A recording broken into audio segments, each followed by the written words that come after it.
من الشيطان الرجيم. بسم الله الرحمن الرحيم.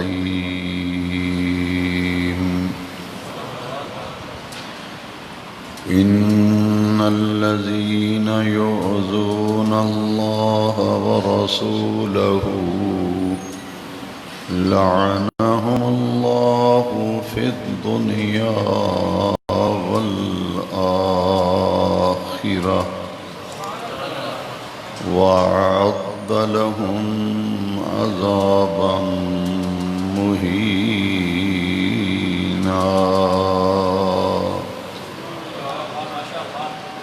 صدق الله مولانا العظيم وبلغنا رسوله النبي الكريم الأمين. ونحن على ذلك لمن الشاهدين والشاكرين والحمد لله رب العالمين.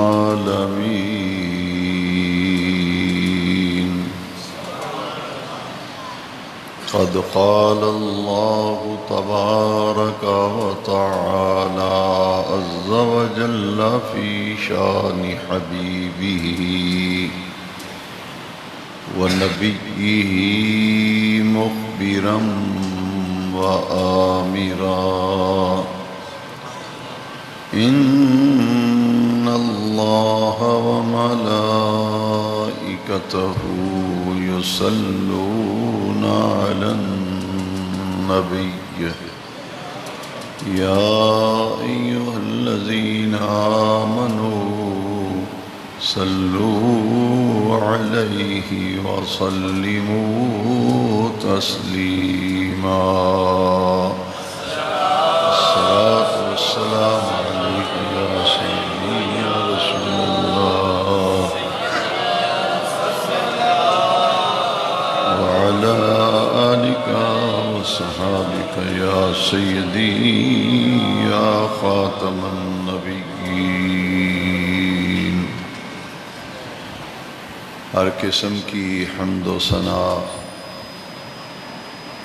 اس اللہ رب العزت جل مجد الکریم کے لیے ہے جس اللہ وحدہ لا شریک لہ نے اپنے فضل و کرم کے ساتھ اپنے پیارے محبوب کریم صلی اللہ علیہ وسلم کے طفیل ہمیں نور ایمان عطا فرمایا. دعا ہے کہ رب کریم آخر دم تک ہمارے دلوں میں یہ نور ایمان قائم دائم اور ثابت رکھے. پچھلے گزشتہ کئی جمعات مبارکہ سے شہادت کربلا کے مختلف پہلوؤں پر مختلف عنوانات کے تحت سلسلہ گفتگو جاری ہے، اور آج ماہ محرم الحرام کی 29 تاریخ ہے. آج شام کو اگر چاند نظر آ گیا تو کل سے اسلامی سال کا دوسرا مہینہ ماہ صفر المظفر شروع ہو جائے گا، اور آج چاند نظر آنے کی صورت میں کل ماہ صفر کی 1 تاریخ ہوگی.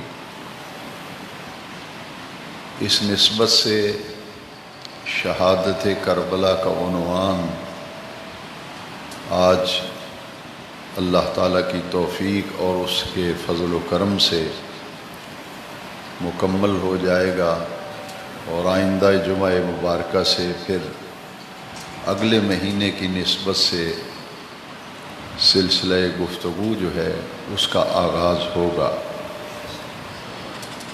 پچھلے جتنے بھی خطبات جمعہ آپ نے سماعت فرمائے اور ان میں شہادت کربلا کے جن جن پہلوؤں کو آپ نے سننے کا شرف حاصل کیا، آج اس ساری گفتگو کا خلاصہ اور نتیجہ آپ کی خدمت میں عرض کرنا مقصود ہے۔ جس طرح پوری طاقت کے ساتھ گمراہی پھیلائی جا رہی ہے اور وہ لوگ جو دین سے دشمنی رکھتے ہیں، جن کو دین کا نظام، دین کا معیار اور دین کی تمام تعلیمات ان کے راستے کی رکاوٹ بنتی ہیں، ان کے فسق و فجور، ان کی ظالمانہ سوچ اور فاسقانہ سوچ انہیں مجبور کرتی ہے وہ پھر عقائد اسلامیہ کے بارے میں، اسلامی عقیدوں کے بارے میں غلط فہمیاں پیدا کرتے ہیں۔ باقی تمام فتنوں پر میں تفصیل سے گفتگو کر چکا ہوں۔ جامع مسجد گلزار حبیب میں ماہانہ درس حدیث کے موقع پر میں نے تفصیلی گفتگو کی ہے۔ جو حضرات جاننا چاہیں وہ گلزار حبیب کا درس جو ہے اسے سن لیں، ان تمام غلط فہمیوں کا ازالہ ہو جائے گا۔ آج میں ایک ایسے موضوع پر گفتگو کرنا چاہتا ہوں جس کے حوالے سے وہ طبقہ جو حضرت امام علی وقار سیدنا امام حسین رضی اللہ تعالیٰ عنہ اور حضور کے اہل بیت اطہار کے حوالے سے غلط فہمیاں پھیلاتے ہیں، وہی طبقہ پوری طاقت اور قوت کے ساتھ یزید کے حوالے سے سرگرم ہو گیا ہے اور معاذ اللہ سر عام یزید کو امیر المومنین کہا جا رہا ہے اور اسے سیدنا امیر المومنین یزید اور معاذ اللہ اس کے نام کے ساتھ رضی اللہ تعالیٰ عنہ بھی لگا رہے ہیں، جس سے وہ لوگ جو دین سے بہت دور ہیں، جو مسجدوں میں نہیں آتے، جنہیں آپ نے کبھی جمعہ پڑھتے نہیں دیکھا، کبھی نماز پڑھتے نہیں دیکھا، آپ اپنے گلی محلے پہ غور کریں کہ آپ کی گلی میں، آپ کے محلے میں کتنے لوگ ہیں نہ جمعے میں نظر آتے ہیں، نہ مسجدوں میں نظر آتے ہیں، پنج وقتہ نماز کے لیے نہیں آتے۔ ایسا طبقہ اور پھر وہ نوجوان طبقہ جو ساری رات موبائل سے کھیلتا رہتا ہے اور انٹرنیٹ کے ذریعے جہاں خرافات کا وہ لوگ شکار ہوتے ہیں، وہاں وہ عقائد کے حوالے سے غلط فہمیاں پیدا کرتے ہیں۔ اسی طرح کی ایک پوسٹ لے کر میرے پاس چند نوجوان آئے کہ یہ شمر کو بھی رضی اللہ عنہ لکھا ہوا ہے معاذ اللہ، اور یزید کے بارے میں بھی لکھا ہوا ہے، اور ایک بڑا ہی ملعون اور بڑا ہی ناپاک اور خبیث شخص ہے جس کو تاریخ میں مروان کہتے ہیں۔ یہ اتنا خبیث آدمی تھا، شیطان صفت آدمی تھا، بلکہ شیطان تھا، جس کے سیاہ کارناموں کی وجہ سے حضرت عثمان غنی شہید ہوئے تھے رضی اللہ تعالیٰ۔ یہ تاریخ اسلام کے وہ ناسور ہیں جنہوں نے اسلام کے اندر بگاڑ پیدا کیا۔ چونکہ آج ہماری گفتگو کا عنوان شہادت کربلا کے حوالے سے ہے، تو یزید کے بارے میں جو کچھ کہا جا رہا ہے اس کا جو لوگ شکار ہوتے ہیں یا کم سے کم متاثر ہوتے ہیں، انہیں ایک بات ضرور ذہن میں رکھ لینی چاہیے کہ میدان کربلا میں اور شہادت کربلا میں، سانحہ کربلا اور واقع کربلا میں دو قوتیں تھیں، ایک حسینی قوت تھی اور ایک یزیدی قوت تھی۔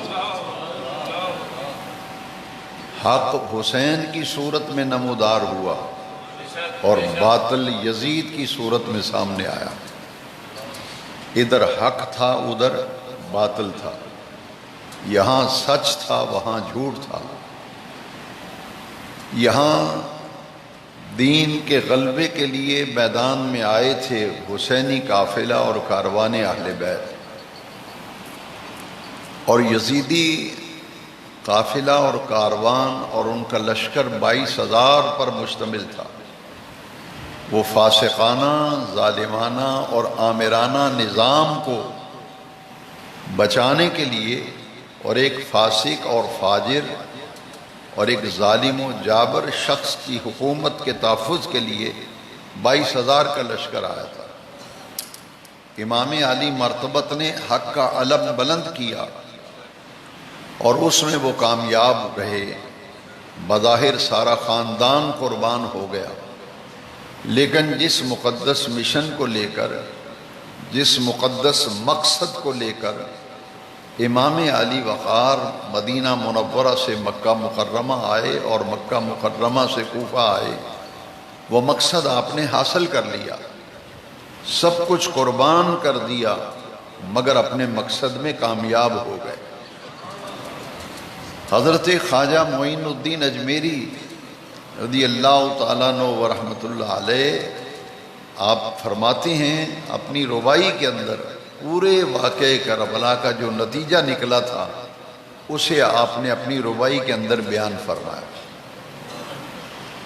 آپ فرماتے ہیں شاہ است حسین بادشاہ است حسین، دین است حسین دین پناہ است حسین، سرداد نداد دست در دست یزید حقہ کے بنائے لا الہ است حسین۔ وہ کلمے کو بچانا تھا، دین کو بچانا تھا، دین کی بقا اور سالمیت کی جنگ امام علی مقام جیت گئے، بظاہر سب کچھ قربان ہو گیا۔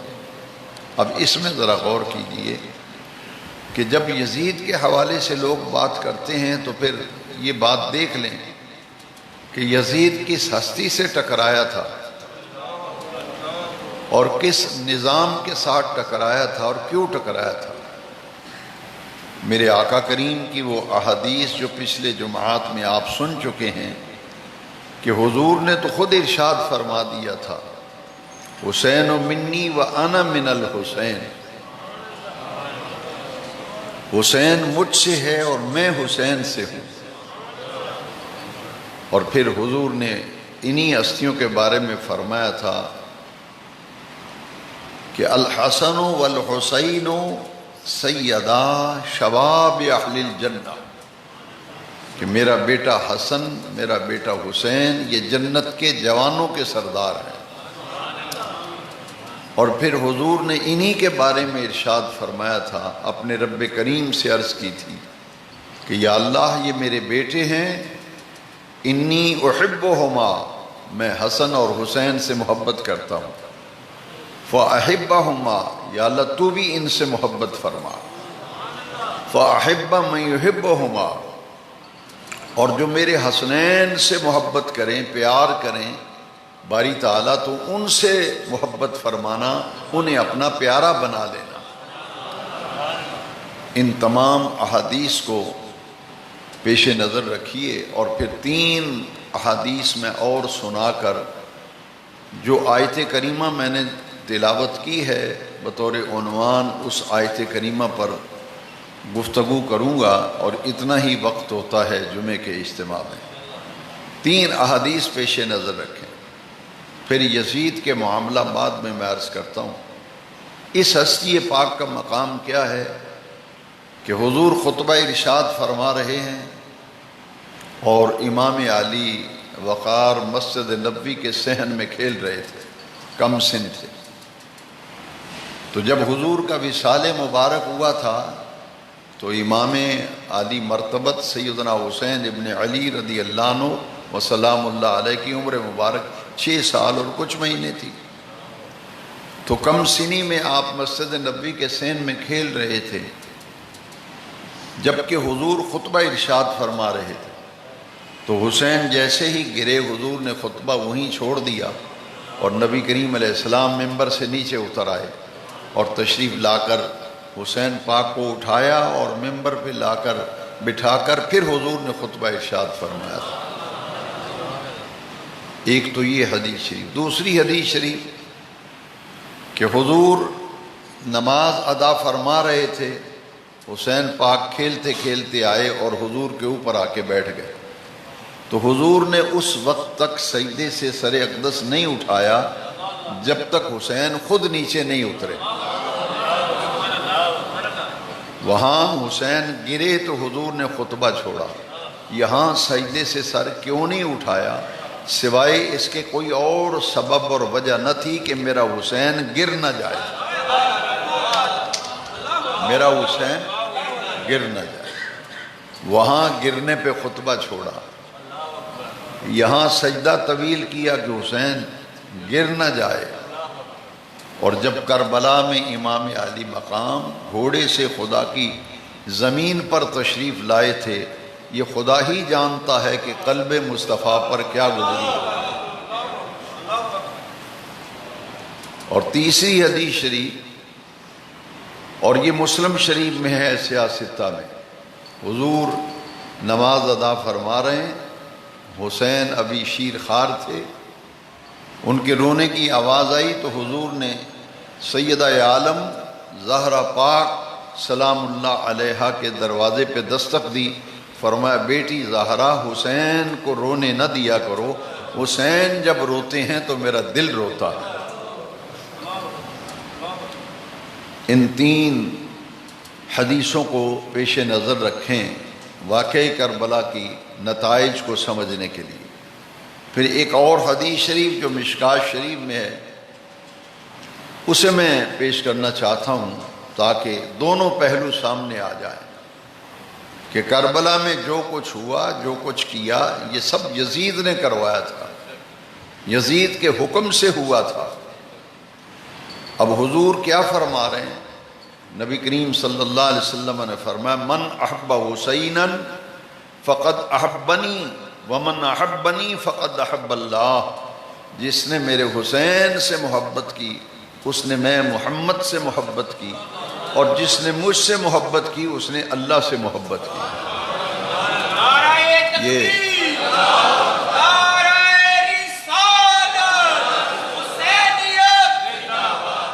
محبت کا۔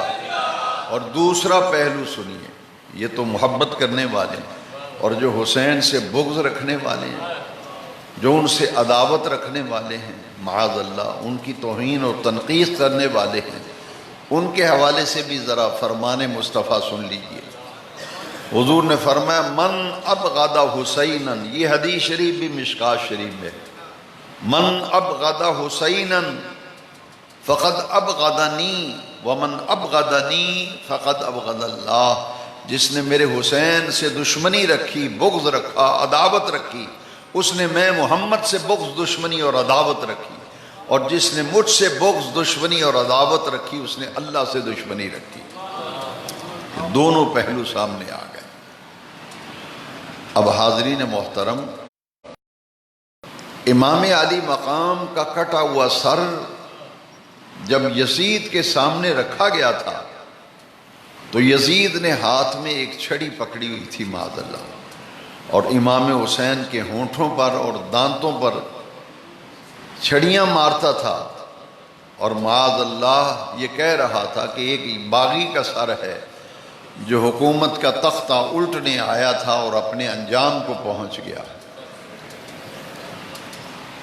اور پھر سیدنا امام احمد بن حنبل رضی اللہ تعالیٰ عنہ جو مجتہد ہیں، انہوں نے فرمایا کہ یزید کے سامنے جب امام علی مقام کا سر اقدس رکھا گیا، وہ آپ کے ہونٹوں اور چھڑی مار رہا تھا دندان مبارک پر، اور آپ کے مبارک لبوں پر چھڑیاں مارتا تھا، اور یہ کہہ رہا تھا کہ آج میرے وہ بڑے جو بدر میں مارے گئے تھے، آج وہ زندہ ہو کر آ جائیں اور دیکھیں کہ میں نے نبی کے گھرانے سے ان کا بدلہ کیسے لے لیا ہے۔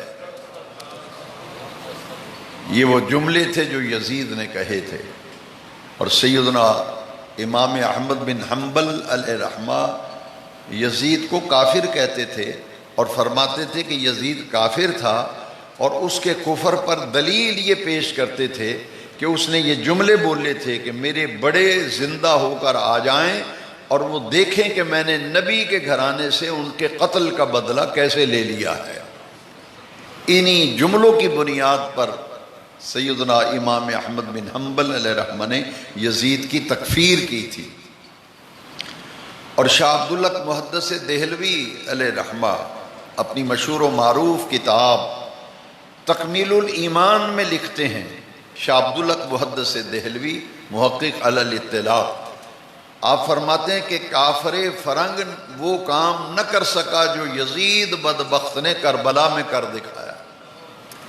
کافر فرنگ بھی، اس نے بھی وہ کام نہ کیا جو یزید بدبخت نے کربلا میں کر دکھایا تھا۔ تو یہ سارا کچھ جو کچھ ہوا، مروان کون تھا جو سر منبر حضرت امام علی المرتضیٰ کرم اللہ تعالی وجہ کریم کو گالیاں بکتا تھا؟ 6 سال مروان مدینہ پاک کا گورنر رہا، اور 6 مہینے ہر جمعے میں منبر پر مولا علی کو گالیاں دیا کرتا تھا معاذ اللہ۔ یہ وہ طبقہ جو یزید کا طرفدار ہے، وہ آج یہ کہہ رہا ہے۔ اس میں اندازہ فرما لیجئے کہ حضرت سیدنا امام حسین رضی اللہ تعالیٰ عنہ جب کربلا شریف میں شہید ہوئے تو حضرت سیدنا امام زین العابدین رضی اللہ تعالیٰ عنہ سے کسی نے پوچھا تھا کہ آپ کے والد ماجد سیدنا حسین ابن علی رضی اللہ عنہ کے جسد پاک پر کتنے زخم آئے تھے کربلا میں؟ تو امام زین العابدین نے فرمایا، میں نے اپنے ابا حضور کے جسد پاک پر واقع کربلا کے بعد جب جسد پاک کا مشاہدہ کیا تو امام علی مقام کے جسد پاک پر 360 زخم موجود تھے۔ یہ تیروں کے زخم حضرت امام علی مقام کے جسد پاک پہ تھے۔ جب زخم اس قدر زیادہ ہوئے اور خون بہت تیزی کے ساتھ بہنے لگا، جسم میں نکاہت کا غلبہ ہونے لگا، تو امام علی مقام گھوڑے سے زمین کی طرف تشریف لا رہے تھے۔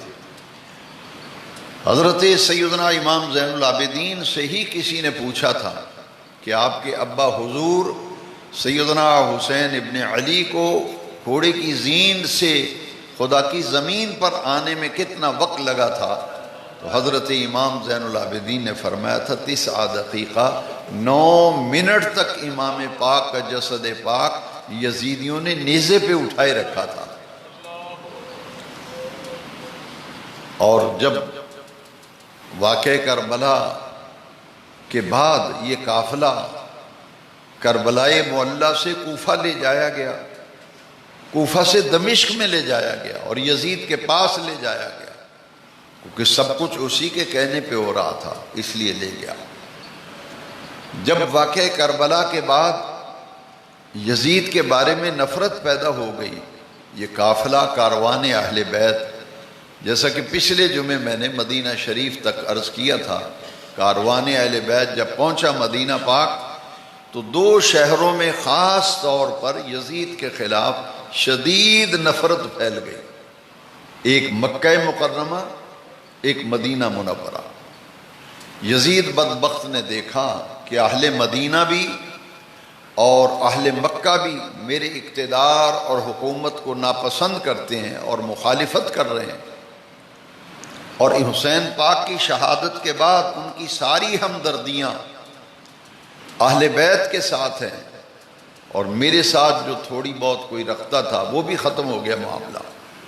اب اس نے ایک بہت بڑا کام کیا جسے تاریخ میں واقعہ حرہ کہتے ہیں۔ تاریخ کی کوئی بھی کتاب اٹھا لیں، اس میں لکھا ہے کہ واقعہ کربلا کے بعد یزید بدبخت نے 20,000 کا لشکر بھیجا جس نے مدینہ منورہ پر حملہ کر دیا، اور یہ حملہ اس لیے کیا تھا کہ اہل مدینہ یزید کے مخالف ہو گئے تھے، اور اس کے اس سیاہ کارنامے جو کربلا میں اہل بیت پر ظلم بربریت کا مظاہرہ کیا تھا اور وحشیانہ طریقے سے کاروائیاں کی تھی، لوگوں کے دلوں میں نفرت پیدا ہو گئی تھی۔ اس نے مدینہ شریف پر حملہ کر دیا، اور کتنا ظلم کیا کہ 3 دن تک مسجد نبوی شریف میں اس نے قبضہ کر لیا، نہ اذان ہونے دی نہ جماعت ہونے دی۔ 3 دن تک مسجد نبوی میں نہ اذان ہوئی نہ جماعت ہوئی، اور مسجد نبوی کے ستونوں کے ساتھ، یہ حضور کے زمانہ اقدس میں، ظاہری زمانہ اقدس میں جو ستون ہیں مسجد نبوی کے، ان ستونوں کے ساتھ گھوڑے باندھے، خچر باندھے، جو مسجد نبوی کی بے حرمتی کرتے تھے، معاذ اللہ، اذان اور جماعت پہ پابندی لگا دی۔ اور اس نے معاذ اللہ 3 دن تک اجازت دے دی تھی کہ جو جی میں آئے کرو، 3 دن کے لیے ہر چیز اس نے حلال کر دی تھی، یہاں تک کہ پاک دامن خواتین کے ساتھ معاذ اللہ انہوں نے ظلم اور زیادتی کی، اور عورتیں، بچے، جوان، بوڑھے ملا کر 10,000 لوگ شہید ہوئے تھے۔ شہادت کربلا کے بعد یزید نے مدینہ شریف پر جو حملہ کیا تھا، اس میں کتنے شہید ہوئے تھے؟ 10,000۔ بچے بھی شامل ہیں، عورتیں بھی شامل ہیں، بوڑھے بھی شامل ہیں، جوان بھی شامل ہیں۔ 10,000 لوگ شہید کیے گئے، لوگوں کو لوٹ لیا گیا، اور گھروں پر حملہ کر کے ان کا ساز و سامان بھی یزیدی لوٹ کر لے گئے۔ یہاں تک کہ مدینہ شریف میں جو حفاظ کرام تھے، جنہیں قرآن مجید حفظ تھا، جب واقعہ کربلا ہوا تو ان کی تعداد 700 کے قریب تھی۔ 700 حفاظ کرام۔ واقعہ حرہ میں جب مدینہ شریف پر یزید نے حملہ کیا تھا تو 700 حفاظ کرام بھی اس واقعہ حرہ کے اندر شہید ہوئے تھے۔ مدینہ شریف میں 3 دن تک مسجد نبوی میں اذان و جماعت نہیں ہونے دی۔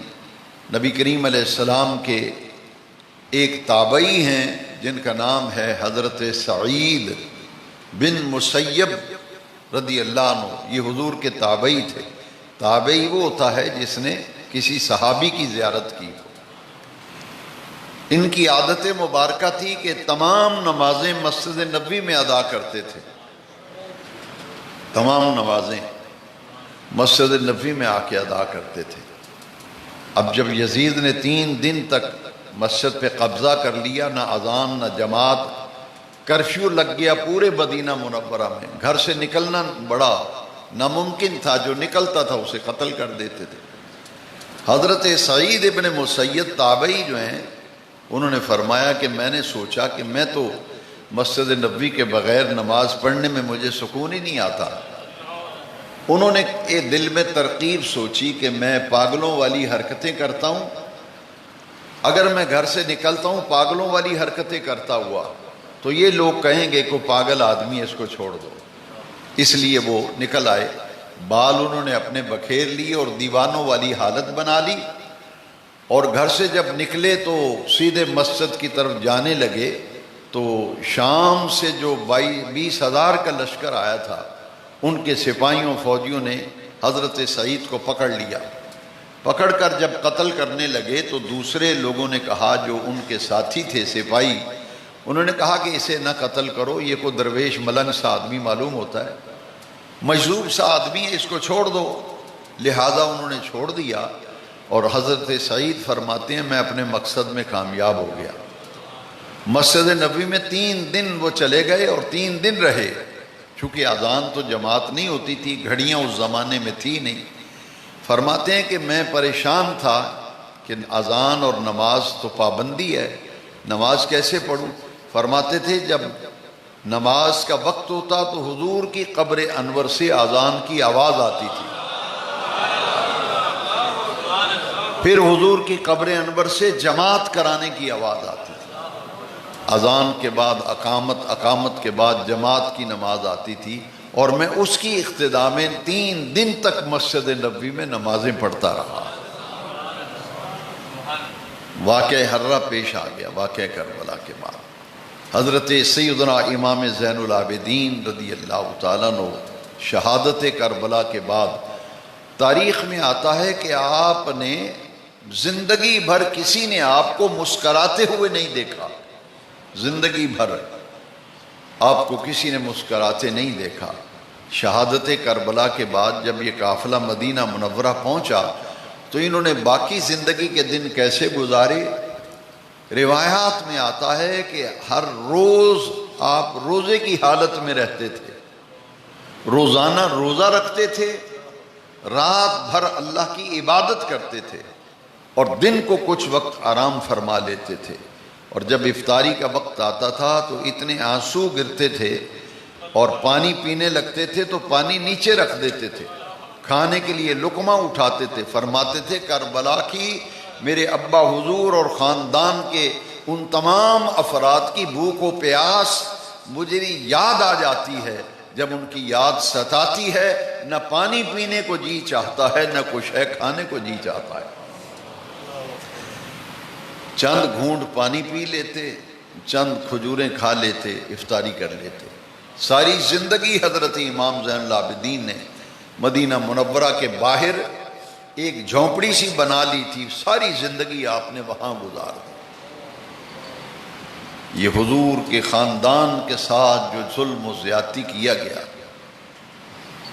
اب جو لوگ یہ کہتے ہیں کہ جناب یہ یزید کا یہ معاملہ، یزید کا یہ معاملہ ہے، ایک تو یہ بات دیکھیے کہ امام علی مقام رضی اللہ تعالیٰ کے جو کچھ ہوا، مدینہ شریف کا گورنر ولید بن عقبہ تھا، سن 60 ہجری رجب کے مہینے میں 28 رجب سن 60 ہجری کو یزید اقتدار میں آیا۔ اقتدار میں آتے ہی اس نے کیا کہا، ولید بن عقبہ گورنر مدینہ سے کہ حسین سے بیعت لو میرے لیے، اگر بیعت کرتے ہیں تو ٹھیک ہے ورنہ پھر ان کے بارے میں کچھ سوچنا پڑے گا۔ تو ولید بن عقبہ نے اپنے نائب گورنر مروان کو بلایا تھا اور پوچھا تھا کہ اس معاملے میں تیرا کیا مشورہ ہے؟ وہ تو اہل بیت کا پہلے ہی ازلی ابدی دشمن تھا۔ اس نے کہا 2 ہی باتیں ہیں، حسین کو بلاؤ بیعت کریں، بیعت کرتے ہیں تو ٹھیک ہے نہیں تو قتل کر دو۔ اور یزید نے بھی جب 2 محرم کو سن 61 ہجری کو کربلا میں امام حسین پہنچے تو یزید نے یہی پیغام اور آرڈر بھیجا تھا کہ اب فیصلہ کن مرحلہ آ گیا ہے، اگر حسین بیعت کرتے ہیں تو ٹھیک ہے ورنہ قتل کر دو۔ یزید نے آرڈر دیا تھا، ان کے ہونٹوں پر چھڑیاں ماری معاذ اللہ، اور لوگوں کو بتایا کہ یہ اپنے انجام کو لوگ پہنچ گئے ہیں جنہوں نے بغاوت کی تھی۔ ان تمام حالات و واقعات کی روشنی میں آپ دیکھیے کہ 3 دن تک نہر فرات پر جو پہرا بٹھایا گیا تھا کہ پرندے بھی پانی پی سکتے ہیں، سب کو پانی پینے کی اجازت ہے، لیکن خاندان نبوت کا کوئی فرد پانی تک نہ پہنچ پائے۔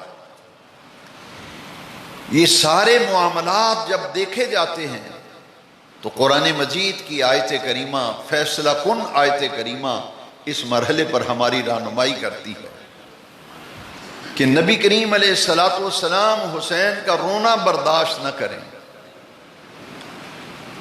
وہ گریں تو حضور خطبہ چھوڑ دیں، اور حسین گر نہ پڑیں اس فکر سے حضور سجدہ طویل فرما دیں، اور پھر حضور ان کی شہادت کی خبر دیں اور شہادت کی خبر دیتے ہوئے حضور ان کے لیے صبر اور اجر کی دعا فرمائے کہ یہ سارے معاملات حضور فرما رہے ہیں۔ اور پھر اس آیت کریمہ پر گفتگو سے پہلے مسلم شریف کی وہ مشہور و معروف حدیث شریف، اس حدیث شریف پر کسی مسلک کو کوئی اختلاف نہیں، ہر مسلک والا اس حدیث کو صحیح حدیث کے درجے میں سمجھتا ہے کہ رسول اللہ کو کوئی تکلیف نہیں یزید نے پہنچائی معاذ اللہ۔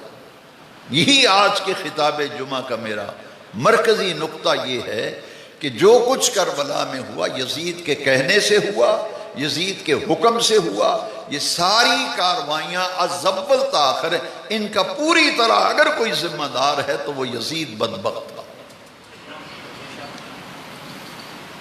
امام حسین 10 محرم کو سن 61 ہجری میں جمعۃ المبارک کا دن تھا جب آپ شہید ہوئے، تو صحیح مسلم میں، اور مسلم شریف وہ حدیث شریف کی کتاب ہے جس کا بخاری کے بعد درجہ ہے۔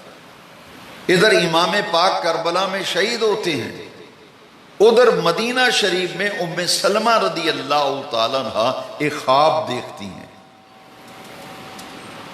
یہ مسلم شریف میں حدیث شریف فرماتی ہیں رأیت النبی صلی اللہ علیہ وسلم فی المنام ذات یوم نصف النہار۔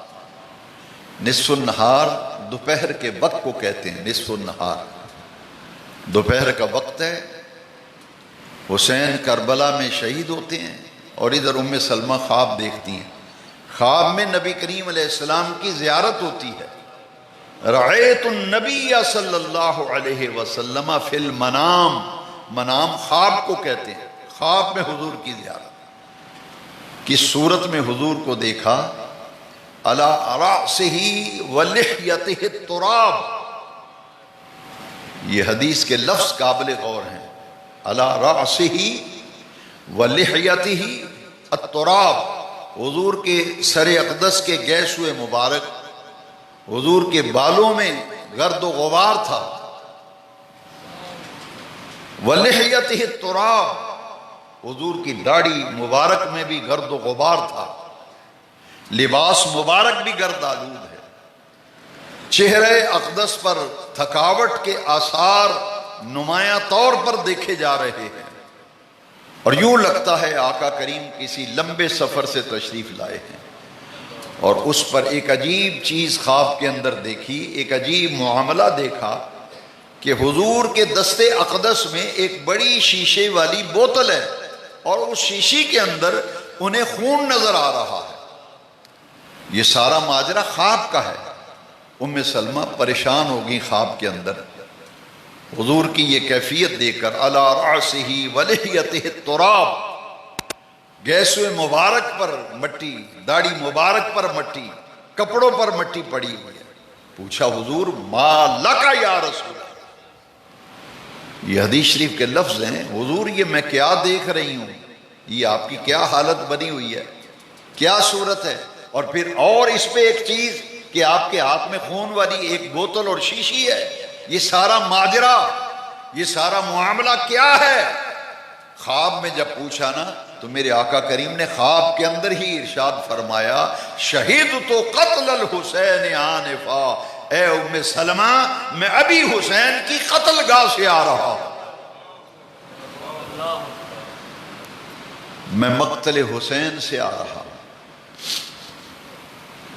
تو پوچھا حضور یہ خون کس کا ہے جو شیشی کے اندر خون ہے، یہ کس کا ہے؟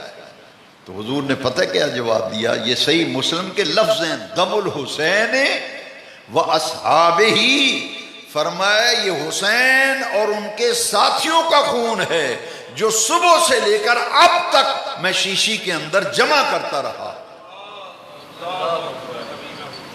شیشی میں خون جمع کرتا رہا، یہ حسین کا خون ہے، ان کے ساتھیوں کا خون ہے۔ تو پوچھا حضور اب کیا ارادہ ہے؟ فرمایا میں اپنے رب کی بارگاہ میں حسین کے قتل کا استغاثہ کرنے جا رہا۔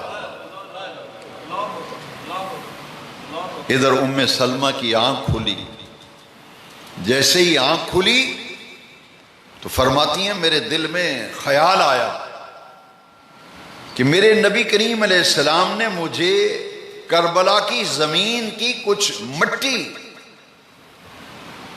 میدان کربلا کی کچھ خاک حضور نے مجھے عطا فرمائی تھی، اور حضور نے وہ مٹی مجھے کربلا کی دے کر نبی کریم نے ارشاد فرمایا تھا، اے ام سلمہ اذا تحبلت هذه التربة دما فاعلمی ان ابنی الحسین قد قتل۔ اے ام سلمہ یہ کربلا کی مٹی سنبھال کے رکھ، جس دن یہ خون بن جائے سمجھ لینا حسین کربلا میں شہید ہو گئے ہیں۔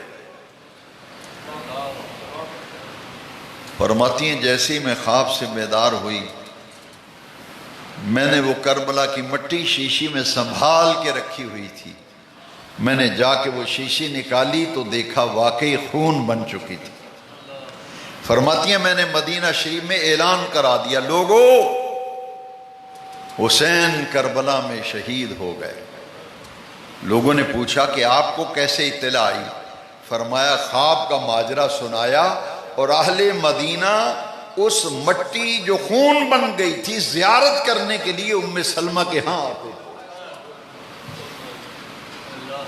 یہ مٹی حضور نے دیگر ازواج مطہرات 11 ازواج میں سے کسی اور زوجہ کو مٹی نہیں دی تو ام سلمہ کو، اس لیے کہ حضور جانتے تھے کہ واقع کربلا جب پیش آئے گا باقی سب ازواج کا انتقال ہو چکا ہوگا، میری ازواج مطہرات میں سے جو زندہ ہوں گی اس وقت ام سلمہ ہوگی، اسی لیے حضور نے خاک کربلا ام سلمہ کو عطا فرمائی تھی۔ ان تمام گفتگو کے بعد اب نتیجہ نکالیے اور اپنے دلوں سے سوال کیجئے کہ از اول تا آخر 28 رجب کو یزید اقتدار میں آیا سن 60 ہجری، اور اس کے اقتدار میں آنے سے لے کر 61 ہجری 10 محرم شہادت امام پاک تک پورا ایک ایک لمحہ اس وقفے کا وہ حسین پاک کی مخالفت، ان سے بیعت لینے اور بیعت نہ کرنے پر قتل کرنے کے منصوبوں پہ سارا وقت یزید کا گزرا تھا۔ تو جو حضور کی ذرا سی رونا حضور برداشت نہ کریں، جن کا گرنا برداشت نہ کریں، جن کو حضور اپنی زبان چسائیں، جن کو حضور کندھوں پہ اٹھا کے مدینے کی گلیوں میں لے کے چلیں، اور جن کو حضور دیکھ کر ارشاد فرمائیں میری امت میرے اس بیٹے کو شہید کرے گی، اور پھر حضور دعا فرمائیں باری تعالیٰ جب حسین شہید ہو رہا ہو میرے حسین کو صبر بھی دینا، میرے حسین کو اجر بھی دینا۔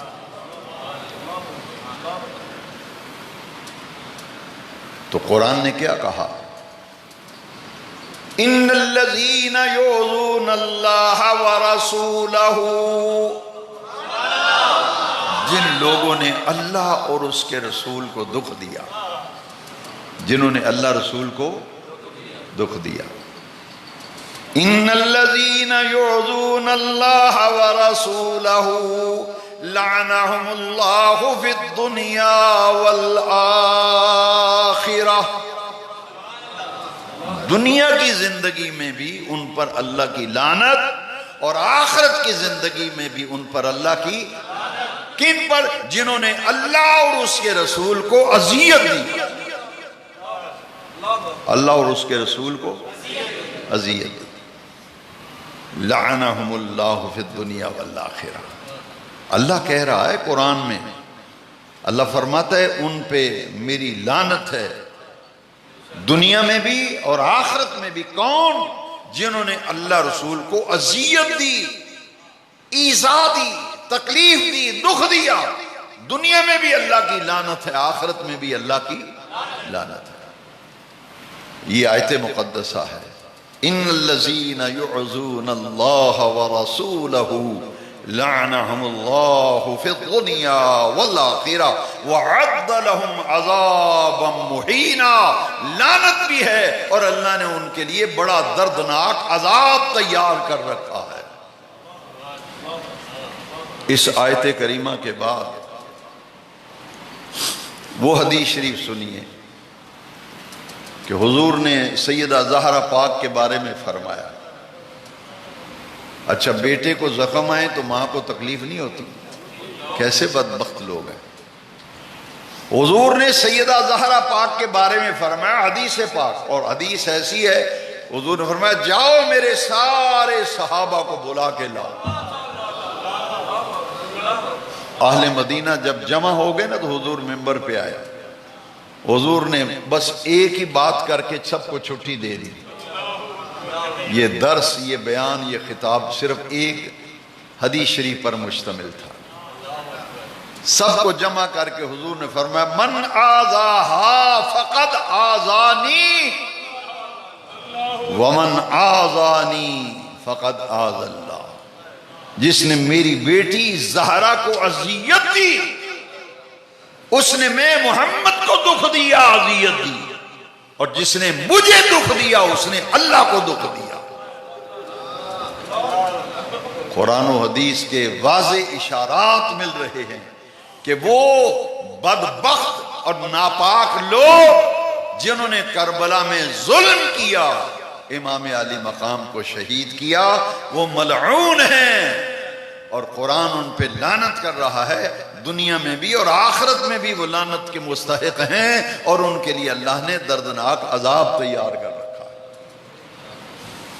میرے امام پاک کو اللہ نے بڑی عزتیں، بڑی عظمتیں عطا فرمائیں، اور یہ وہ مقدس لوگ ہیں حضور کی اہل بیت جن کی عظمت قرآن بیان کر رہا ہے۔